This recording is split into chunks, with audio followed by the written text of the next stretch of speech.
Takstashila's 2025 China Challenge Survey is your opportunity to have a say in how India approaches China today and in the years to come. So zoom out, weigh in, and make your voice heard. Take the survey today. Link in description. Welcome to All Things Policy, a daily podcast by the Takshashila Institution.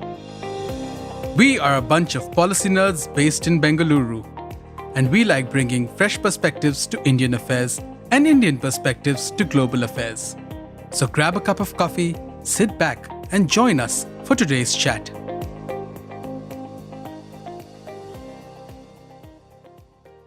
Hello, folks. Welcome to All Things Policy again.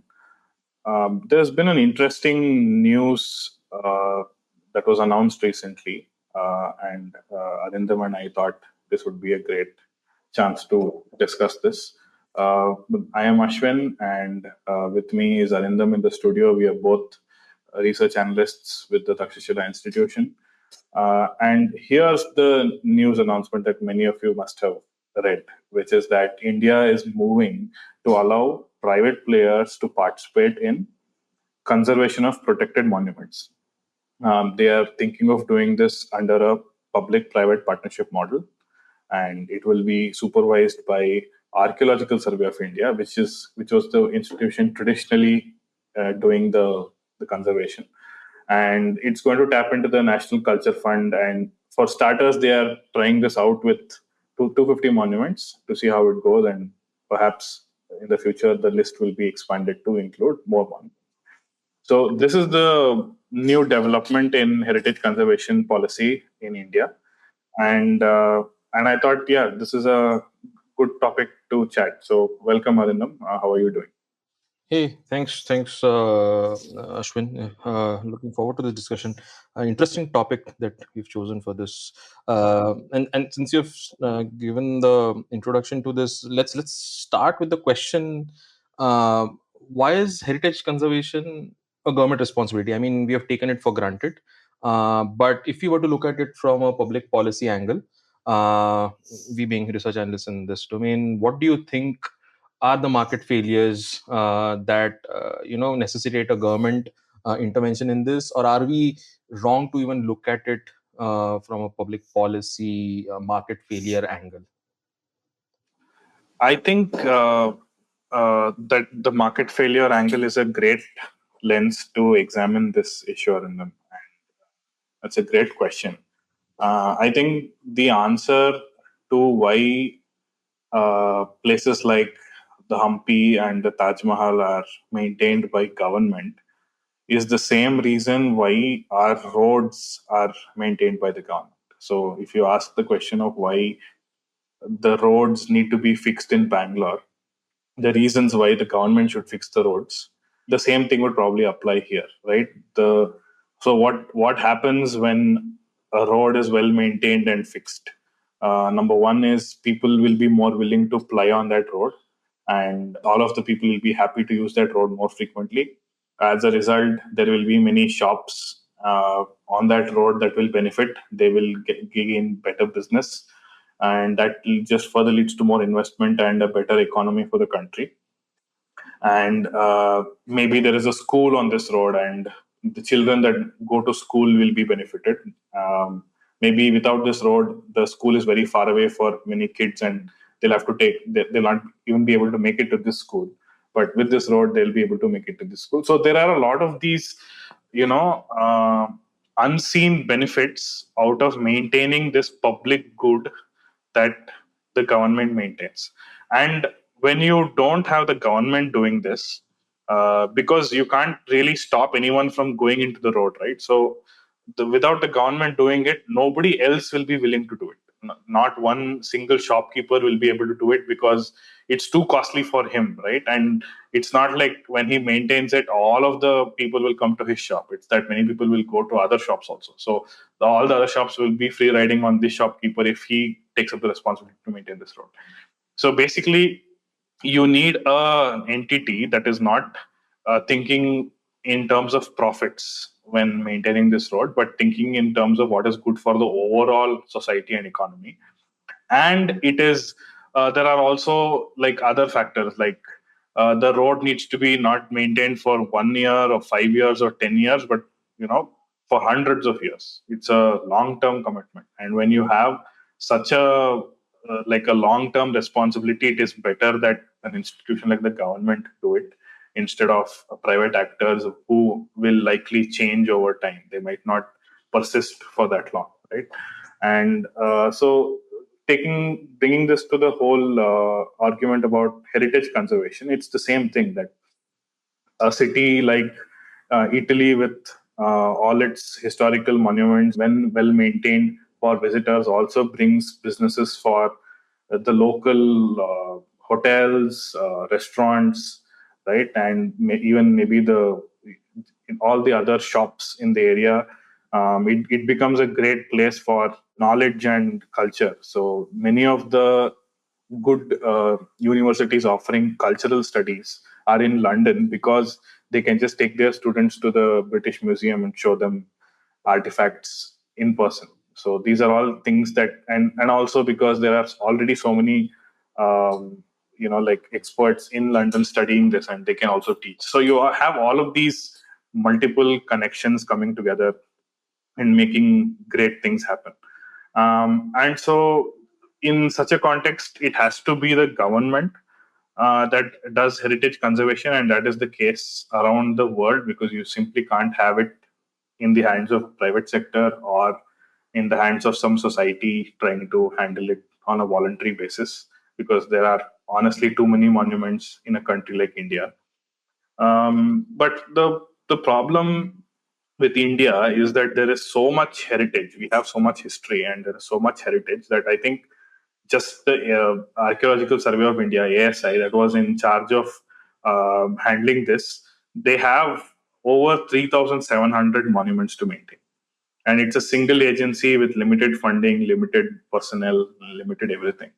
And so while it was the right idea that a government agency does it, the sheer number of resources required in a short period of time was too slow, and no new monuments keep getting unearthed, and new monuments keep getting added, and so there is a permanent backlog that keeps growing for the ASI. So the one way that this can be solved is by a public-private partnership model, which is what they are trying out now to hopefully solve some of these resource constraints, speed constraints, capacity constraints, and also to use up CSR funds and all of that. Do you have anything you would like to add? Right. So basically, the public policy angle here is basically positive externalities, right, and the benefits that accrue to society at large, uh, and the costs for that will not be probably borne by private entities, and therefore the government needs to come in, right. Now, I was just thinking, since the government needs to come in and do this heritage preservation work, what changes now that suddenly private entities would be interested in maintaining our heritage structures, right? And isn't there a problem of popularity contests happening, right? So for example, picture this: the Red Fort gets like 5 corporate sponsors, for example, but there's an equally significant but Instagram unfriendly monument in, say, rural Chhattisgarh, right? That would probably get none, right? So would this, unless the incentives for the private entities getting involved in this scheme are properly structured, wouldn't we risk creating a two-tier heritage system where likes and visibility will determine which part of our history survives, right? That's the problem of uneven attention, right? And how do you solve that without mandating some percentage of these projects being the so-called unpopular projects, right? So how do you solve this problem? That's something that I was That's wondering Yeah, about, I right? think that's a great question, and I think that is the angle that gets missed when we read these policy headlines. So it's the headline is fine, but the implementation is what determines whether a policy is going to become a successful one or not. And what you described is a classic principle agent problem. The principal, being the government or ASI in this case, is doing this for the sake of conservation of monuments in a better way than they could manage with their limited resources and time. So that is their goal, and that is also the public's goal. But for these agencies that are going to win the contract and take up conservation, they have different objectives out of this, right? They'll have commercial objectives, which means they will likely not be interested in developing or maintaining that Chhattisgarh example that you gave.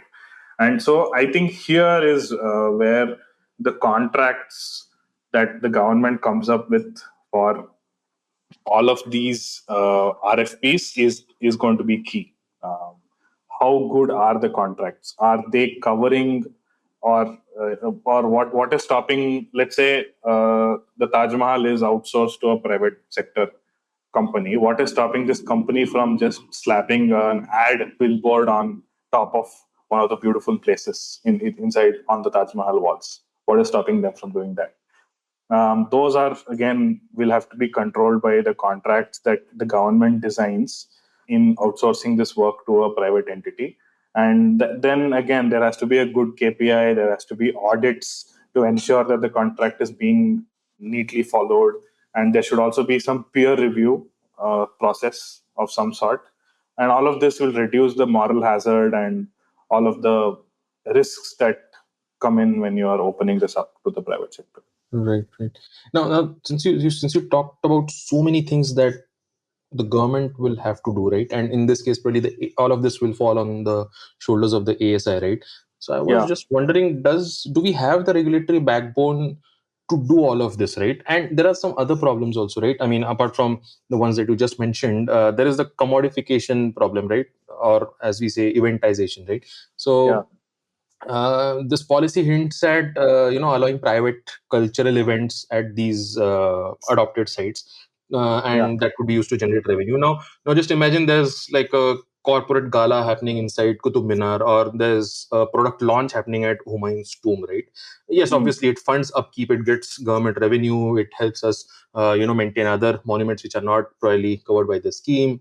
But when does this all devolve into a living monument becoming a wedding venue, right? So Europe probably has struggled this for decades. Versailles, for example, I believe hosts events, but with strict protocols, right? So do we Yeah. have that regulatory backbone? And an added question to this is there's also the narrative control issue, right? Who gets to tell the story, right? Whose story is told, right? So when corporate money flows in, the interpretation could shift, right? The plaques that you'll see there will probably emphasize donor narratives. You could see controversial histories getting softened, or the narratives being skewed towards the political atmosphere in the country at a particular time. Commercial appeal could trump scholarship. So all of these problems are something that the regulatory infrastructure in the country will have to deal with. Are Yeah. we Is ASI up for the task? If not, then what other structures do we require to to get this off the ground? That's hitting the nail on its head, because currently I really don't think ASI structure is built for contract design or supervision, right? It's mainly built for execution and custodianship of monuments.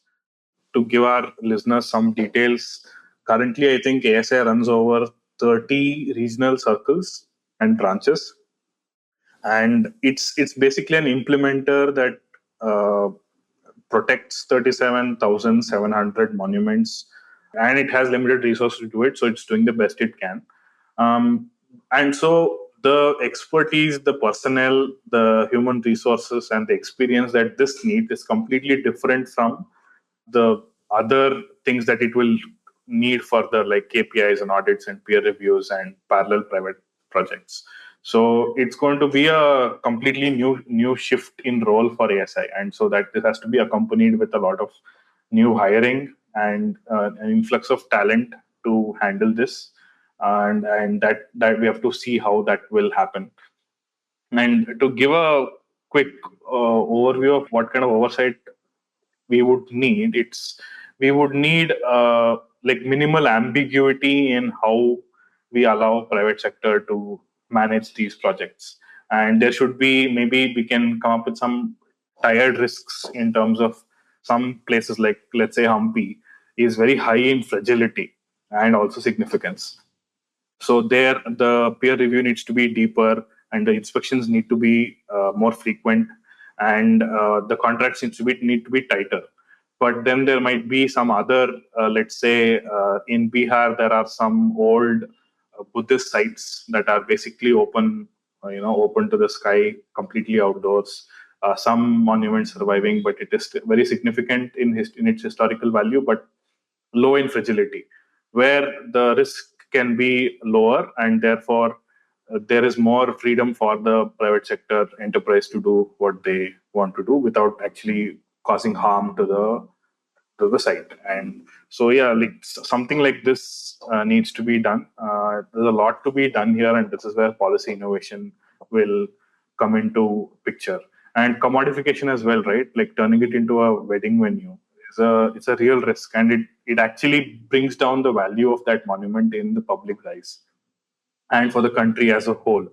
And there again is a, like, we have to maybe implement some sort of cap in terms of how many or what can be done there, like how many people can be allowed inside, or what sort of things can be done there, or how many such commercial events can take place, maybe. So yeah, like these are important questions that we are raising in this episode, to which the answers have to be thought out slowly and over time. Right, But right. yeah. I guess there is some precedence to what the government is doing now, right? There's the Adopt a Heritage scheme, which was an initiative launched by ASI to develop and maintain visitor amenities, right, at Indian heritage sites. So, how's that worked? How's that fared? I guess that was basically done to improve amenities in categories like hygiene, maybe accessibility, I don't know, maybe safety and knowledge, etc. Right? But all of that under the supervision of the ASI. So maybe we started with something that was small enough, and were the results of that good enough to now maybe think of expanding this to a larger wholesale sort of involvement of private sector? I mean, obviously with the private sector coming in, we'll get more ideas, more minds thinking about this.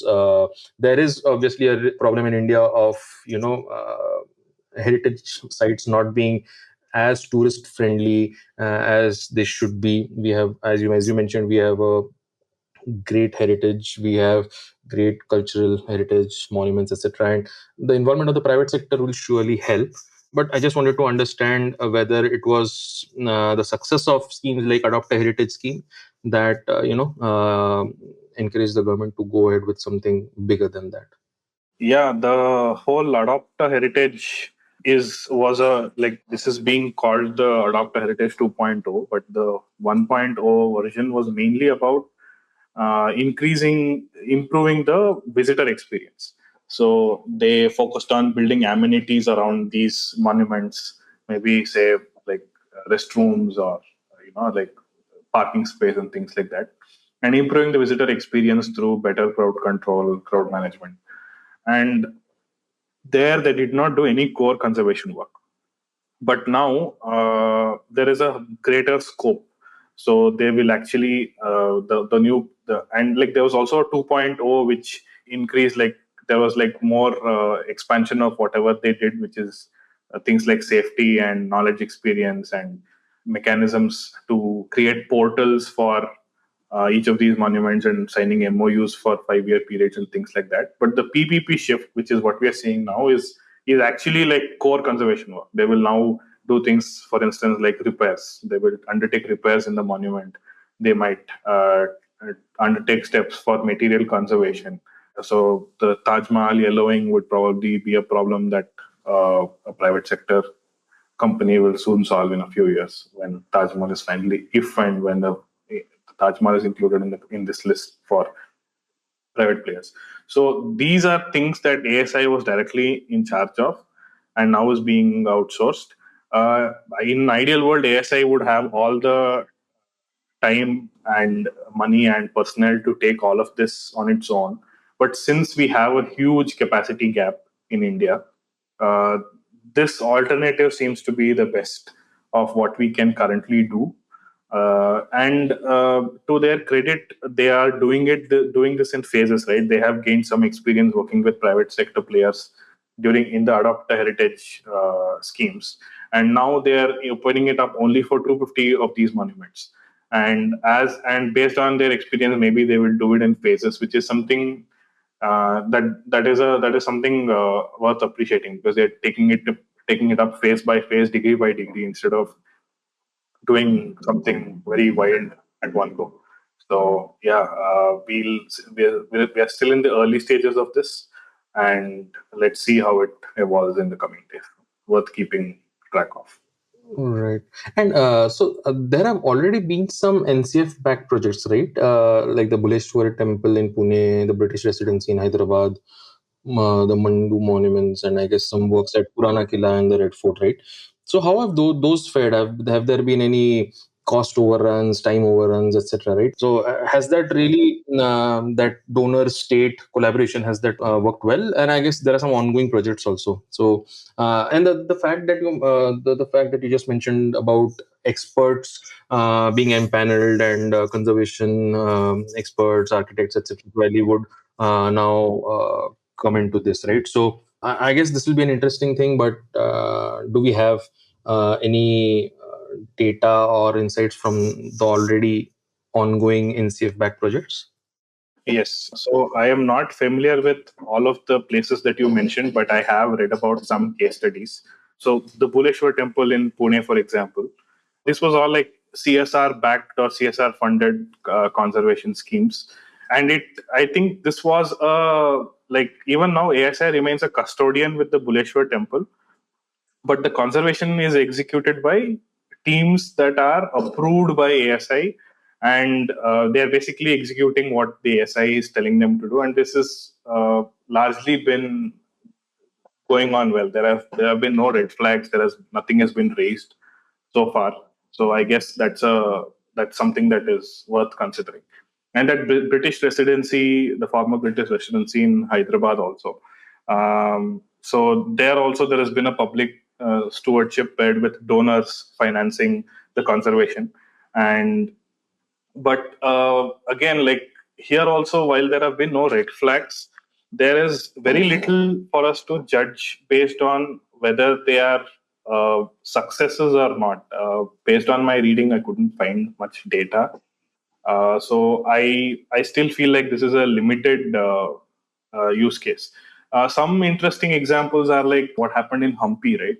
So there was some conservation collaborations with the Krishna Temple in Hampi, with the Hampi Foundation and World Monuments Fund, both funding some conservation work here because of its like overall global significance.